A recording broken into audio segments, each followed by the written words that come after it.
the community and generate new political support to make governments more transparent, accountable, and responsive to citizens.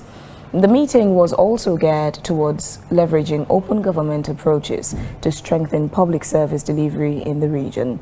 So this morning, to discuss the outcome of the meeting, we have Kalilu Tutagay, Chairman, National Council for Civic Education and Development, and OGP Point of Contact for Sierra Leone. We also have Francis Ben Kaifala, Esquire, his Commissioner of Anti-Corruption Commission. Gentlemen, thanks for joining us this morning. Thank you. Good morning. Kalilu, let's start off with you. You're the contact person for Sierra Leone. What's the OGP and what does it mean for Sierra Leone's involvement and participation in the OGP? Thank you very much. Well, as viewers will recall, Sierra Leone joined the Community of Nations within the Open Government Partnership in 2013. We made a commitment, both as government and the civil society, to work together to effect a set of reforms that will make the government more accountable, much more open in the sense that it's transparent in the way it deals with its affairs.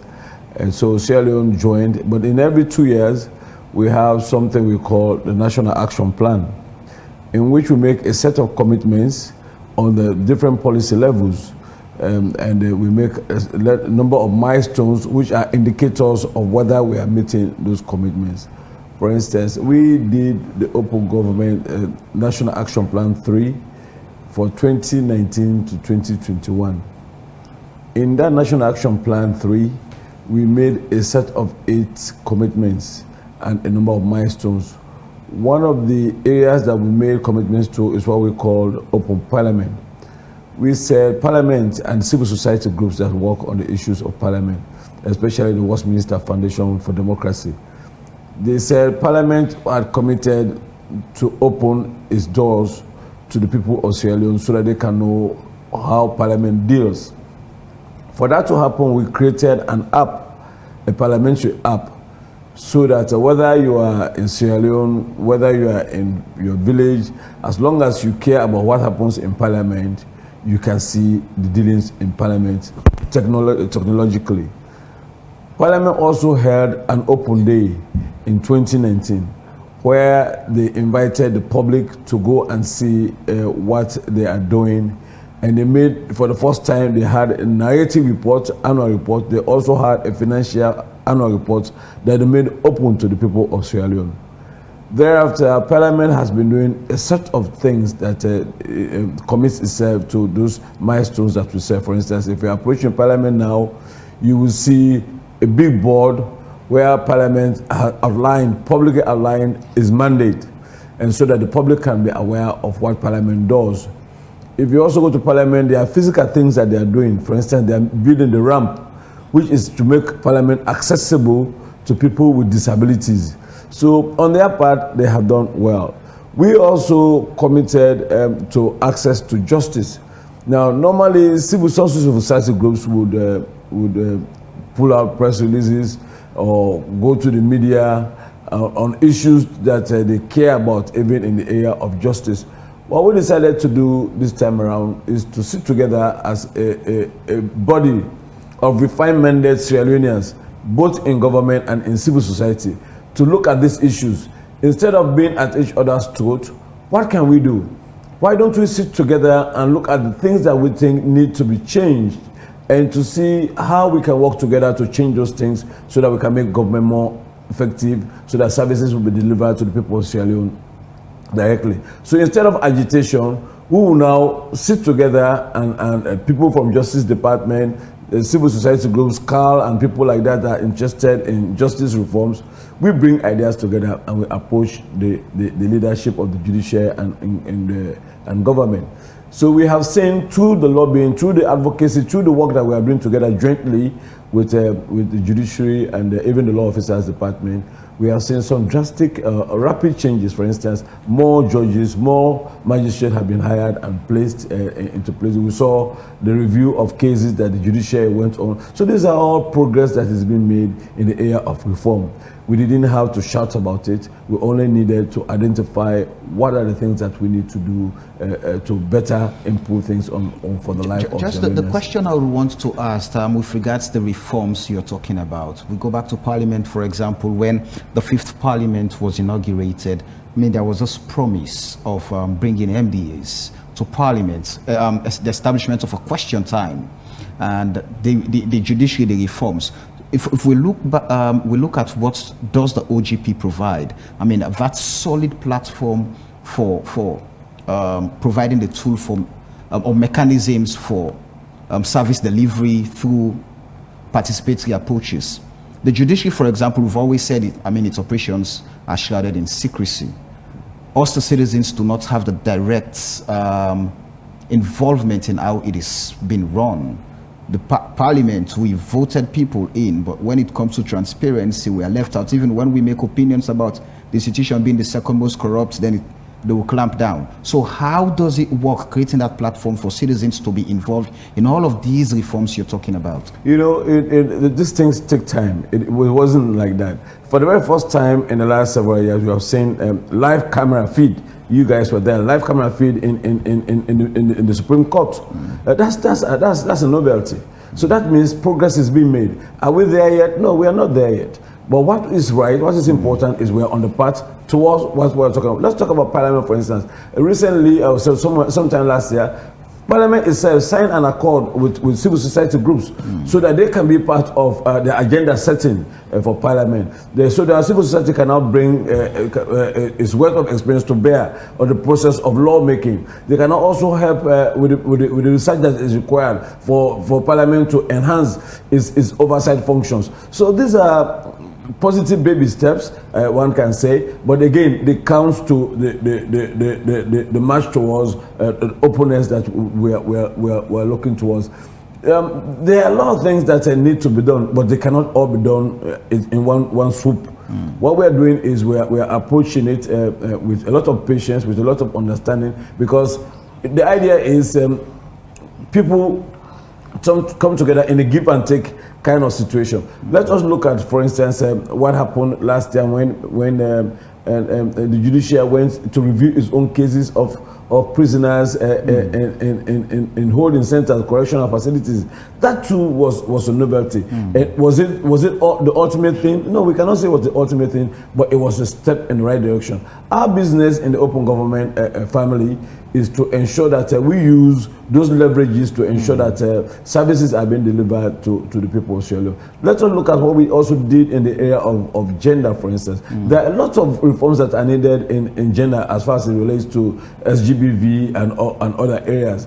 So we work at CGG, for instance, sits on the steering committee of the OGP Sierra Leone. So we identify them as our point people that are going to work with government. So instead of us taking out press releases and beginning to criticize the government about what government is doing or what government is not doing, we identified key reforms that we thought government needed to make.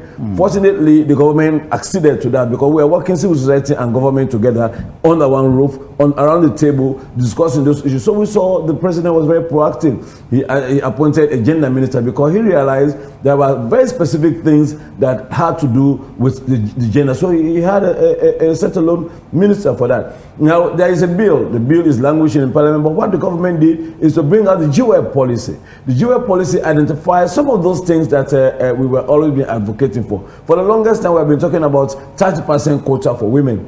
But it has always been matches, people are holding placards and going there. We decided, okay, the placard element is good, but there is also the issue of the meeting of minds. Coming together as civil society, bringing the right government institutions, sitting around the table and discussing this issue so that we can find a solution. Fortunately, we are making progress in all of these areas. So it's either a glass half full or a glass half empty. I'll decide to say our glass is half full. Stay with us. Let's bring in the commissioner, from the Anti-Corruption Commission. You know, this year's conference, I think, focused on how government can approach the delivery of services, but also fundamentally how these services can be delivered with a focus of fighting corruption. Because, I mean, in the health sector, in the different sectors, it's only when corruption is eradicated or minimized, we can actually have service delivery. So what did it put on the table, especially when we talk about the delivery of services, but we're focused to fighting corruption? Well, yes, thank you very much. The OGP and the fight against corruption are binaries, and that is why I'm here with my brother, the chairman, Tutagay. And I've always been supportive of their work, because when you talk about the fight against corruption, issues like asset declaration and access to information with the fight against corruption are all part of the commitments of OGP processes. And what was on the table, particularly in this conference, were things like debt transparency. When the government takes debt, how do they bring it out for the public to know that this is what is there? The reporting systems that are in place. These are all issues that we discuss about. Debt opacity, what debts are held in secrecy, how do they affect the overall accountability framework in the country? These are all issues we spoke about, but more generally we also spoke about leadership in the fight against corruption, how open and committed you are. And I was invited to be there because they are following what we are doing in Sierra Leone. They see how open we are. I mean, our website is one of the most active websites. Somebody in Holland once, a researcher in Holland once called me and said, "You people in Sierra Leone," I said, "I monitor anti-corruption institutions all across Africa. The one that every day you go to and you see something posted on their website is the Anti-Corruption Commission of Sierra Leone." So it's this degree of transparency, openness, the portals that are there, and of course, Chairman Tutagay and the coordinator at the OGP, Madam Hannah Karim and others, they are doing very well in trying to bring all the sectors together, including Parliament, who were there with the Speaker of Parliament. We were all on panels together and speaking about the great things that they are doing to bring about openness and transparency is actually the bedrock of the fight against corruption. So just forgive me, just quickly, with that transparency you're talking about, that people can actually get to see what the ACC is doing. How do we use that as a model? Because the Right to Access Information Commission, for example, has always complained that institutions are not complying with the proactive disclosure of information. And you just talked about, for example, public debt. How is government taking? What's the payment plan? How much are we owing? For some reason, to some people, it has always been a secret. The public does not necessarily get to know how much do we owe, why are we paying, why are we getting the monies and all of that. So how can we take the transparency model and replicate that across MDAs, just so we're able to be a transparent and accountable nation? I think that is what Chairman Tutagay and his team are actually doing at NACED, where you have the OGP subsuming under it. They have tried. So for example, let me give you, when I was on the debt, I was on two separate panels on debt transparency and another one on debt opacity. And I was to speak on it. In the evening, I just remembered, okay, let me reach out to Sajusu at the Ministry of Finance and ask him what they are doing, what are they doing. And he gave me a clear outline of what they are doing in terms of audit processes. Our debts are all audited in Sierra Leone, and these are best practices I shared. For example, they are mandated by the World Bank, or they are required by the World Bank to put out all debts, because one of the debts that OGP has been finding difficulty with is what they call SOE debts. State enterprises, their debts are usually not reported. It's the country debts, the bonds they take and all these things.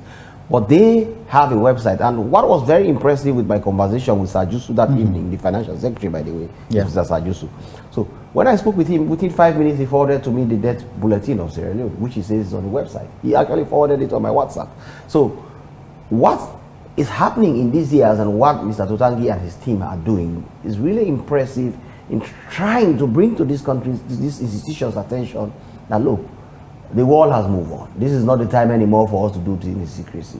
Because when you put things out there, it helps with decision making, it helps with policy framework, policy formulation, it also helps with research, it also helps with advice to the government and from the government. So these are all things that are happening, and other institutions have to understand this. We at the ACC have been awarded almost every year by the Right to Access of Information as the most transparent institution in Africa. I mean, in Sierra Leone, we have the plaques in our offices and things like that. Imagine if you are fighting corruption and you are this open. why should other people not be open? These are all things that we have to continue talking about, and that is why I'm giving this support. The ACC is giving this support to Chairman Tutagay to actually send this message out that you can be open and still do your job. You want to add something very quickly? In line with that, the ACC sits on the steering committee of the Open Government Partnership in Sierra Leone.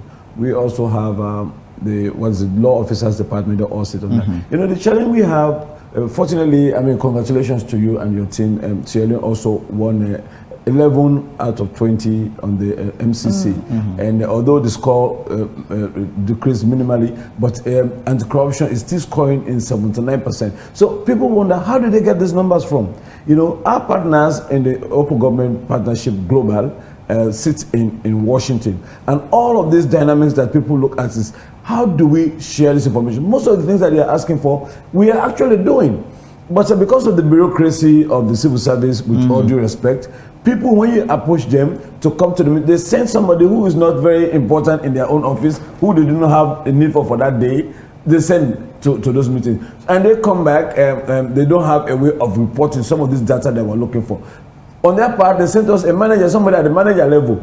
So whatever transpires there, he's a go-between. You can carry it to them, and we can have a good word around what is going on.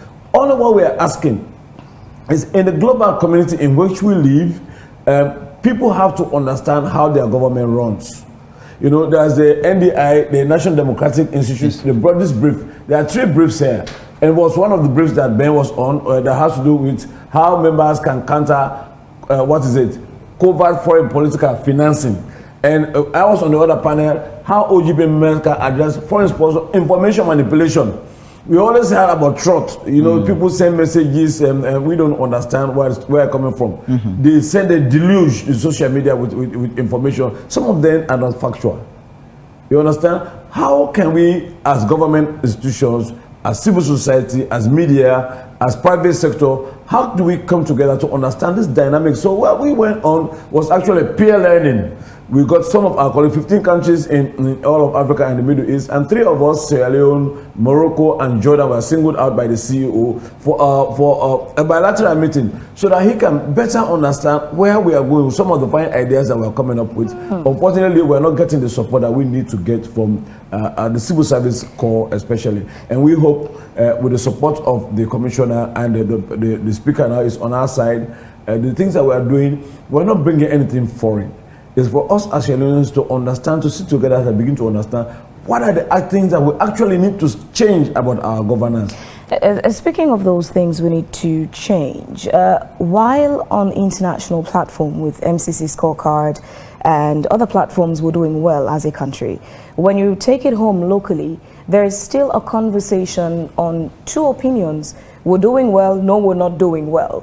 So, Commissioner, where do you think the disparity lies? That internationally, Sierra Leone is acknowledged and recognized for making tremendous, efforts in the fight against corruption. But locally, when you talk to people, that is not the same opinion that resonates across.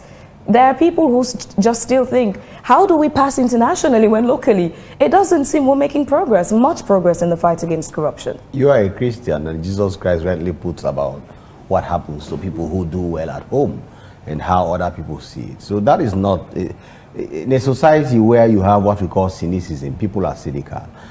And you see, I always say that which is measurable is doable. Corruption is a benchmark, okay? You can, when Afrobarometer came and measured in 2017 and said that corruption prevalence in Sierra Leone was 70%, and the same Afrobarometer came and said corruption prevalence has reduced from 70% to 40%, they used benchmarks. It was easy for them to go and check, for example, what was happening at NRA before and what's happening at NRA now. What was happening in Parliament before, what's happening now. What's happening in the judiciary before, what's happening now. But that can be different from the perception of people because, for example, when the economy is not doing well, when the man is hungry, he sees everything gloomily. You ask him about food shortage, he says it's corruption. You ask him about inflation going up, the dollar is rising, he says it's corruption. Because they cannot draw the dichotomy between economic prevalence and conditions and actual fight against corruption. The fight against corruption is benchmarked on certain things, and Sierra Leone is hitting them right across the board. We are doing massive public education.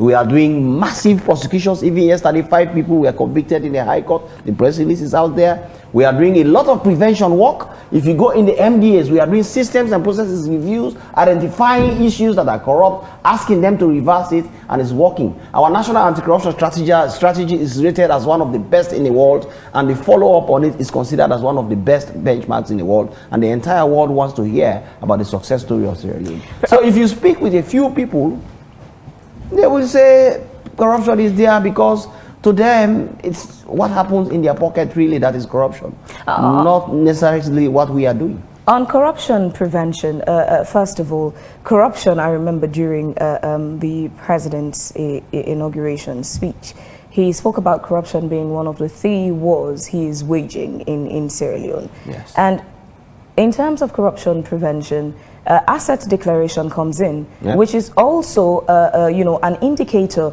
to monitor unexplained wealth and, you know, put checks and balances in place for accountability. Correct. In that area, especially when it comes to public servants, we don't get to hear much from the Anti-Corruption Commission on the compliance of public servants with asset declaration and following up on unexplained wealth. Now, again, that is the problem. Every year, the Anti-Corruption Commission, now, in fact, we've changed the law to make it, declaration is 2 yearly, okay? So this year is a declaration year, and as it stands now, we have had declaration. We have about over 80% compliance rate, when before it used to be about 30%, 40%. So that is, in fact, it's the best statistics in Africa when it comes to asset declaration and compliance, from the president to everybody. Recently, before I left for this conference in Marrakesh, I signed letters to various departments, including Secretary to the President, of people in their institutions who have not yet complied. Ministers called and said, oh, I complied, I don't know what happened, I am ready to fix it. So if you are not hearing about it, does not mean much is not happening about it. Because usually, it is when the compliance rate is low that we are more active around it. But when the compliance rate is high, we merely receive it, and then we monitor the lifestyles of public servants so that we are capable of taking action against it, against issues that come up within the framework. So what I can tell you is that the asset declaration regime is working very well in Sierra And so Leone. how is the ACC using the asset declaration to keep track of unexplained wealth of public servants, which is, you know, an automatic, you know, revealer or indicator of, you know, question marks and red flags? Because if you're expending more than you're earning, it's a problem. So how are you using it to keep track of unexplained wealth? I have told you. There is what we call lifestyle audits, okay? Which are going on as we speak. This is a declaration here. Declaration cannot be going on and you are doing lifestyle audit at the same time. It is now we are doing the statistics, we are checking, and after that we are going to compare with the last declaration which happened 2 years ago, and then we start taking lifestyle audits. What I can assure you is that we are not just checking the lifestyle of public officers in Sierra Leone. We even have international partners who are also checking what is happening in their international accounts, what is happening with the assets and resources they have outside of the country. So, like I said, our work is such that it's not everything you have to always come out and start explaining and talking about. But I can assure you, Fabian, a lot is being done to check the lifestyle of public officers, to ensure that they are within check, and those that are to be held accountable will come out to the report as the case may be. So I'm afraid we might turn this one into an Accountability becomes part of the OGP. It's just part of the initiative. But let me ask this question. Accountability comes part of the OGP. We have a 1991 constitution that puts socio-economic rights, well, as rights that are non-justiciable. We cannot go to court, take the government to court to force or to coerce them to actually provide the social services. But now the open government is pushing that the social services must be delivered and must be done in a transparent manner. So how do we build a bridge with government understanding that their fundamental obligation is to ensure that transparently they are able to deliver for the people, and the people can also be part of the delivery process? Yeah, that's important. You know, one of the challenges we have had over time, especially in our own situation here, is the politics of governance. The politics of governance have always threatened to derail the politics of service delivery, which is what actually people should care about the most. And what's in our drive in open government is to forget that government is run by political parties, and to try as much as possible to work across that line to see that the ultimate aim of people in government should be how they should use the offices that are entrusted to them to deliver services for the people. So what we do is the civil society activists, they have a lot of ideas, they have a drive to advocate on behalf of the people. Sometimes their approaches may become the very nemesis of their stay or their interaction with government. So we have devised a co-creation process where you have your own ideas. This is what government do. What is it that government can deliver realistically? Now, I've heard people say, oh, the president has not delivered on his manifesto promises. He has not done that. Okay, manifesto promises, they are very important, but you have to benchmark everything that happens. Where have we moved from point A to point A plus 1, or have we moved from point A to point B? How are we moving? Are the people coming along? Our business in the council that I run and the OGP by extension is to ensure that people have at least a modicum of idea about what government is doing in their name and how government is doing it. How can we do that better? Is to ensure that civil society and us in government sit together, we interface, and we agree on what government can realistically do. If it's a baby step, let us take it on behalf of our people. Service delivery is the most important thing, but people do not have basic knowledge and understanding. People do not have the basic skills and aptitudes. So that's why it's even important when we were at Marrakesh, we were talking about civic participation in OGP. It is very important that people get to understand what you are doing in their name and let them be a part of it. We have seen over time in the rehabilitation period, just people went and built markets. No, nobody is sitting in those markets. You didn't ask them for them to tell you that market is their priority. You went and built them a market far away from the center of town. They leave the market for the ghosts. They come and stand on the street. If there was a process of dialogue, it was a process of civic engagement and participation, people would have told them, okay, we may need a market, but this is why we want a market. Okay, no, market is not a priority. A health center is a priority. If you give the people what the people yearn for, chances are they are going to take care of it. If you give them what they don't want, they're going to trash it. So what we would encourage, both in government and civil society, let us continue to dialogue. Let us continue to have people participate in the development of that country. And quickly, as you paint that picture of, needs assessment, are the priorities of the OGP in line with the priorities of the government? Yeah, well, we cannot say, this is, that's what I talk about co-creation. We are looking at what do we think can happen that would enhance the openness of government, the transparency of government. Can government use technology to make it more open so that people can find out what they are doing? So we agree. It's a give and take. Civil society have their own idea. Government have their own idea. Is there a meeting point? That meeting point is where we at the Civic Education and OGP Secretariat, what we do is to ensure that government and civil society, they talk. They keep talking and we keep recording what they're talking, and we agree on something, we decide to work on it. For instance, one of the things that we are working on now, it is novel, it is new. The OGP CEO was talking about it, is open elections. People don't know what that means, because we always want to get to be at the truth of one another when it comes to the issues of election. But what we have agreed with the Electoral Commission of Sierra Leone is, whatever you do, open your doors so that the people can be a part of the electoral process. So even when they are doing that, people are, let them bring out the registration result, but they are now working with the political parties liaison, in the political parties liaison committee that have all political parties, they have been given accreditation so that they can all sit around the table and do duplication. All of the processes, they're going to be a part of it. Our business is to ensure that that process works together for the good of all of us, not only short-term. Earlier, in your precursory remark, you talked about how we should try to minimize people who feel dissatisfied, bringing out their agitation, but let's take the path of dialogue. And if we are to go that way, it's not a new model.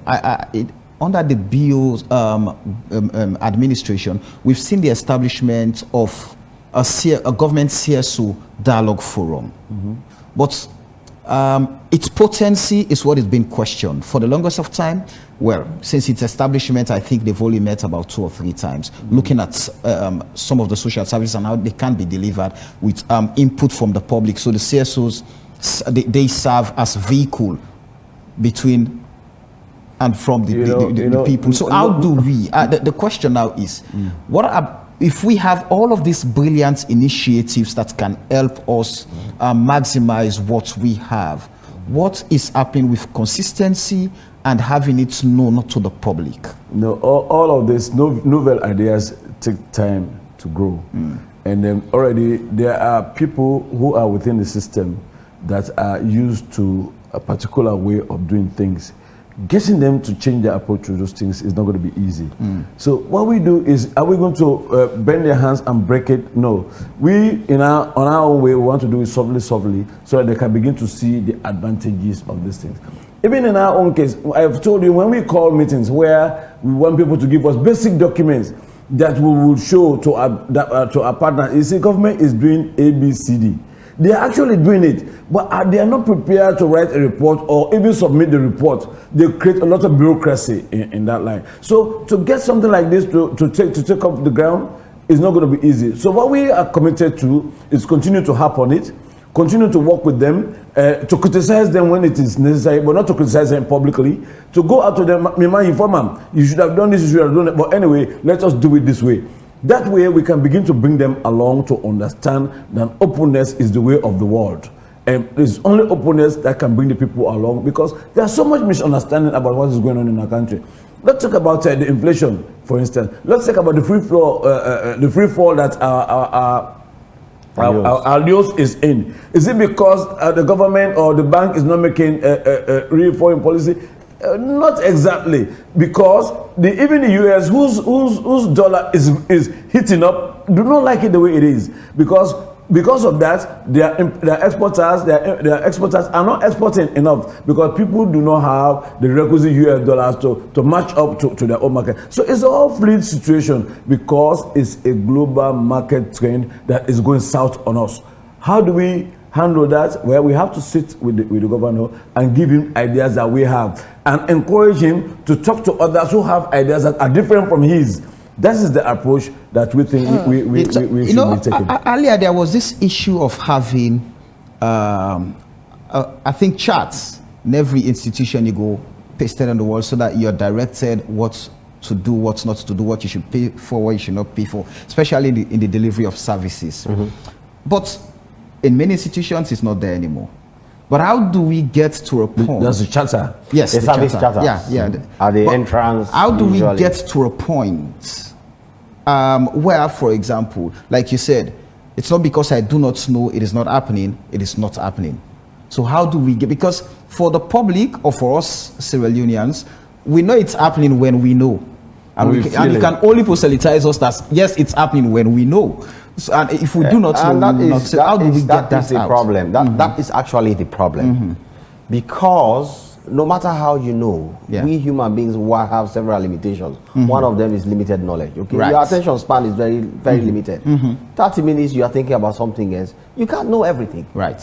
But it is the assumption that it is not happening that is the problem. The assumption that others are not putting in the effort that's not there. I was there. For example, I was sitting down with the CEO's GP in a meeting where he was praising what is happening in Sierra Leone in various sectors that even I was not aware of. Okay? So it's also part of the openness and the explanations that people have to understand. People are excited about prosecutions, for example, at the ACC. Convictions, it's easy for them to know that this public officer is being tried and everything. But trust me, the real power of our work at the ACC and why we are doing well in every index is the prevention that we are doing. The systems and process management.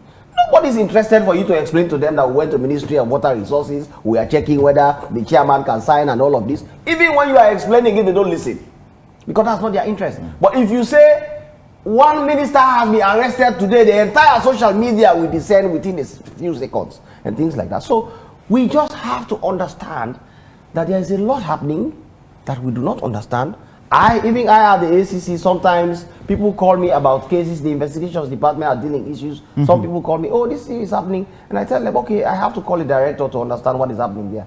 I cannot assume that I have all the information, that I know everything that's happening, but I can assure you, a lot is happening. When I reached out to the financial secretary at the Ministry of Finance, asking him about what they are doing about transparency, debt transparency, I didn't know that he had a debt bulletin. I didn't know that they were publishing debt bulletin every year on their website. But he sent it to me within 5 minutes. And I used it on a high-level panel. It was a plenary panel where you have everybody sitting down, broadcast all over the world, and I explained what we are doing in Sierra Leone, and he was there. And everybody was saying that these things that is happening in Sierra Leone, we think we need to really go there and understand them so that other countries can also learn from it and experience. And part of the accountability is also the openness. We do have communications departments in most of these MDAs. We also have, of course, a Ministry of Information, but then bringing out some of these information to the public. So what is known internationally is also known locally by the citizens who, of course, deserve to know that XYZ is happening. That XYZ is happening, but there's that gap. So how do we bridge that gap? Understanding that, of course, we do have the structures, the PR departments and all of that. How do we bridge that gap and make sure that information flows to the people? Yeah, but that's the challenge that we are grappling with, isn't it? Because some people just believe, okay, we're doing this. Anybody knows, that's not what business.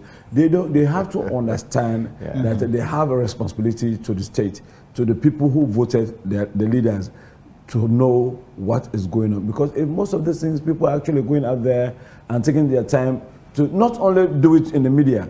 Whatever happened with the going out there and sitting down, whatever happened with the town hall meeting, for instance, going and talking to people about it, let them see the lies in your eyes, let them see the truth in your nose, so that people can really appreciate what is going on. I think we need to do a lot more of that. Conjoining the people, sitting with them. I hear the president was up in the country going to places. Let them do more of that. Let them sit with people. Let them talk about the things that are going on. Okay, I promised you I was going to build you a skyscraper in this village, but I cannot build you a skyscraper because of ABCD. But I'm going to build you at least a water well. If you treat people with that kind of respect, they can understand what is going on in the process of governance. But unfortunately, some people who are in places of some offices see it as a point of entitlement. They don't see it as a responsibility to go out there and speak to the people so that people can understand what they are doing on their behalf. And that's why we appreciate people like the commissioner here. He's always telling people, going out there, holding, what is it, the lectures they hold on the campuses. Town hall meetings. These are very important. Yeah. People should be close to their leaders. Their leaders should speak it to them so that they can understand what their leaders are doing on their behalf. I hope they get to learn from that anyway. And just to follow up, that's a very brilliant question. It's a very, very important question in terms of communicating what you're doing. And also there's something called effective communication. What means are you using? For example, at the ACC, everybody knows our PR is one of the best in the country. They coordinate very well, they bring things out, they put it out there. But also, let us understand. Behaviorally, there is a cutoff, there is a problem. There are times when you actually put out the information out there. For example, we do our press releases. We have a policy in ACC that all press releases should be one page.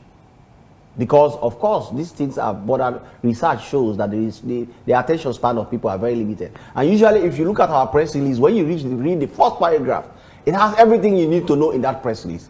Because also research has shown that most people don't go beyond that first paragraph. We put it out there. So, for example, I share it on my social media. You will see somebody, the very thing that is in the first sentence or the first paragraph, he goes under the comment section and says it's not there. So it's a question also for us to understand that these things happen. People sometimes hear what they want, and also there are filters that people deploy. You are telling them A, they are hearing B. You are telling them C, they are hearing C, because of those filters that they deploy when you say A. Either it's because they think that, oh, this is an SFPP government speaking, or this is an APC government speaking, or this is a Mende man speaking, or is a Timni man speaking, is a Limba man speaking. And therefore, Chairman Nasser, you have a lot of role to play.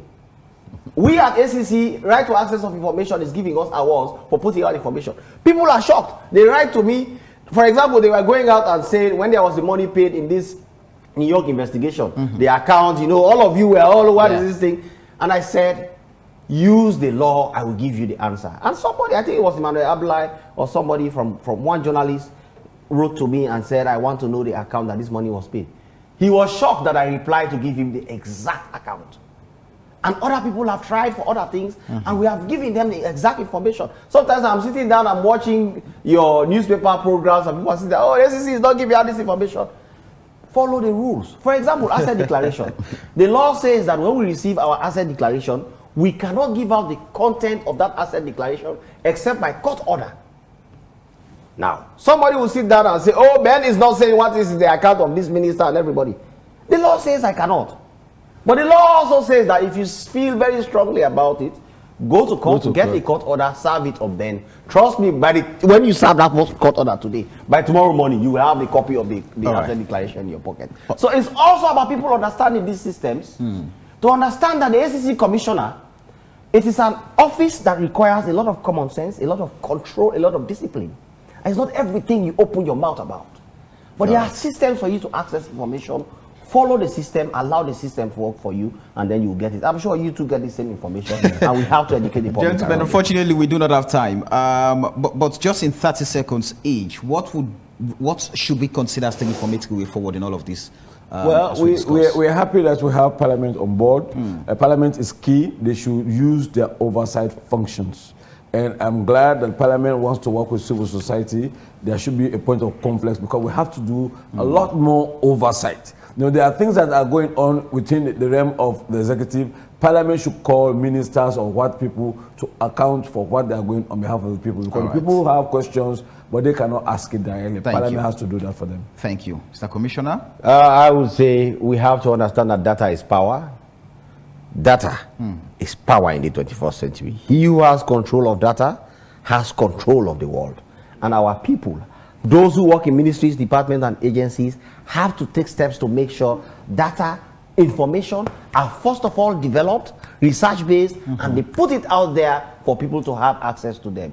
It will change the world around us without us knowing. So let us all work on making sure the information and data are not hidden. It is out there for everybody to see and have.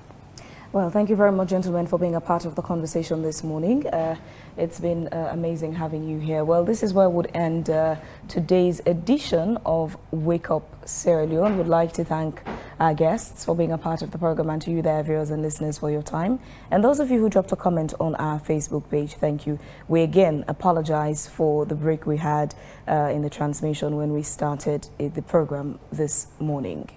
All right, just before we go, a reminder of our quote, which says responsibility equals accountability equals ownership.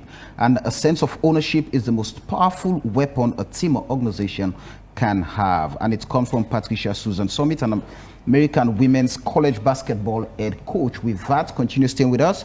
We have interesting programs coming up. Until we meet again with more interesting topics here on Wake Up Sierra Leone, we have been your presenters. My name is Samuel Wise-Bangura. And I am Phoebe Swill. Have a lovely day. Cheers. Stations. We are your first and most reliable witnesses. We deliver a crisp and concise as usual. With our modern broadcasting equipment, seamless coverage all round. From all angles and perspectives on TV, radio, Facebook, Twitter, Instagram, TikTok, and YouTube. We serve you with nothing but unadulterated information. For sure, we are your trusted election op. We will give you a round-the-clock update and a precise look and picture of the election. We will uncover and probe the business side of the polls. Who's buying whose vote and why you should be concerned. We will assemble all the experts shaping the conversation. Before, during, and after the elections, we are ready. The tax ahead, we are more than ready. We are your home of all things credible, factual, and all times balanced. AYV, AYV, AYV, AYV, AYV. AYV.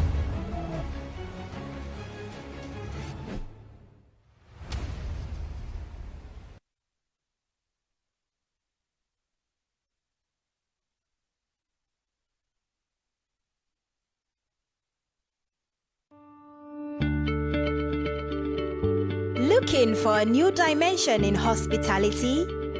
Then, welcome to Fabulous Resort, located in the gem of West Africa. With a discreet and personalized service, this is a perfect beach getaway retreat for honeymooners, couples, friends, group, and solo travelers. Our resort is ideal for hosting barbecue parties, dinners, and private events for friends and loved ones. At Fabulous Resort, everything is as it ought to be. Some of our facilities include a pristine infinity pool for adults and kids, a fully equipped event hall with full sound system, projector, and Wi-Fi coverage for up to 250 guests, an elegant conference room for presentation and workshops complete with a projector, a private beach with captivating black sand ideal for skin rejuvenation and exploration, an exciting playground for the kids, but the adults can also have fun. As for accommodation space, all you have to do is choose from our family house with 3 bedrooms and suites or living rooms, family chalet with a spacious room along with dinner room or kitchenette, single chalet with a bathroom or a single room for up to 2 guests. All rooms comes with air conditioners, TV, water heaters, free Wi-Fi, and 24-hour electricity.